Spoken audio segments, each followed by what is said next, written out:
there.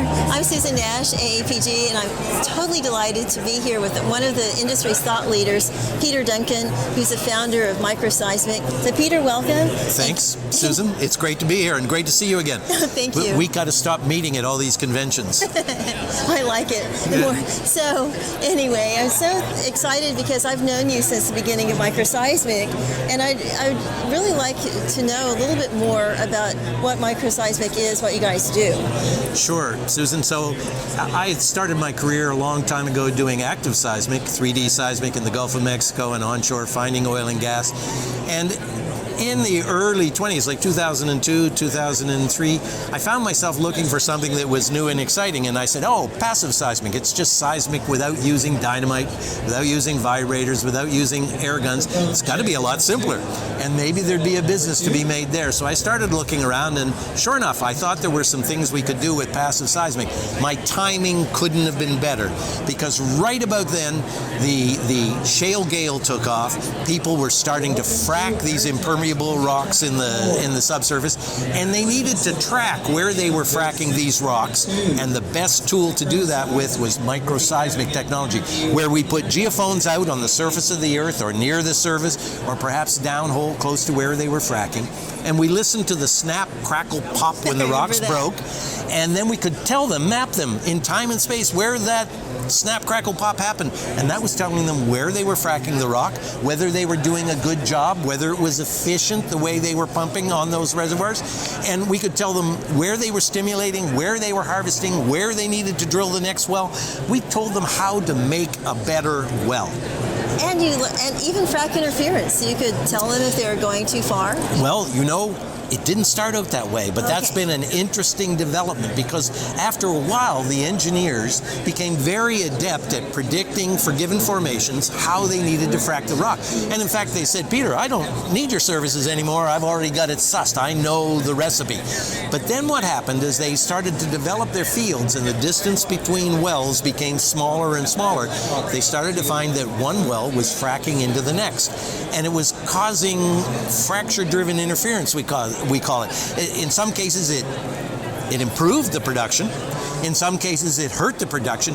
In some cases, it actually sheared off the parent well. And I will tell you, if you're an engineer in charge of a project, you pull the lever and you lose the well next door, whether it's your well or not, you're in big trouble. Oh, that is so true. Our business did start to get into more of the interference between wells, and that's where real time came in. Because if you're having to monitor, if you're worried about what's happening to your well next door, then you need to be able to react in real time. So our business changed away from one where we would monitor a well, go away and turn the crank on the computer and come back with a recipe for doing the next well, to one where we said, hey, you've got a problem here, you're starting to hit that well next door. And this is 24/7. Our guys stay up all night during the frack, and if they start to see events from well A impeding or impinging on well B, we call up the operator and we say, hey, you got a problem here, shut down, or at least stop, curtail your pumping. And maybe you need to skip the next two stages. And I will tell you, we have saved operators wells and millions of dollars by keeping them from doing damage to their adjacent wells. Not to mention the lawsuits. Oh, yeah, if it's somebody else's well that definitely a lawsuit. Yes. Definitely a lawsuit. Oh, I'm so glad you told us about real time, and it's so valuable. So right now, I'm intrigued by the decor in your booth. I love the Jurassic Park theme and the Don't Go Extinct. Can you go into that a little bit more?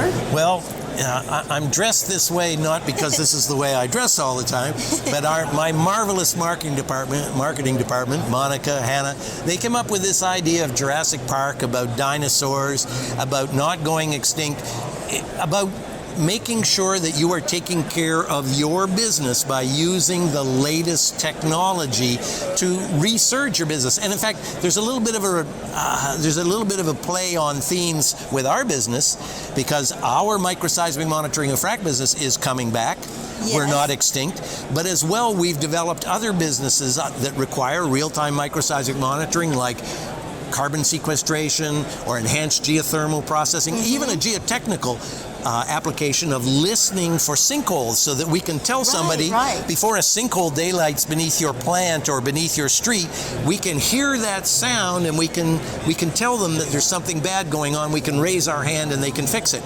So don't go extinct. Use all of the technologies. Don't fall in a sinkhole. And I've had to play the role a little bit, the Attenborough role of the professor in charge. But, I love it. But it's something that I fell into very easily. I love that. Well, this is great. And if anyone wants to follow up, how do they get in touch with you? Gosh, we're so easy to find. We're just www.microseismic.com. You can go onto our webpage. You can contact Charlie Stevens, or there's even a button there where you can ask Peter. It's you just say contact us, and there's a little button that says Ask Pete. You press that and you get right to me right away, and I promise you I'll be back with you. But please go to our website, read about all we're doing, all the exciting innovations that we're making happen, and how some of our clients are using our data to be the first and best in their business.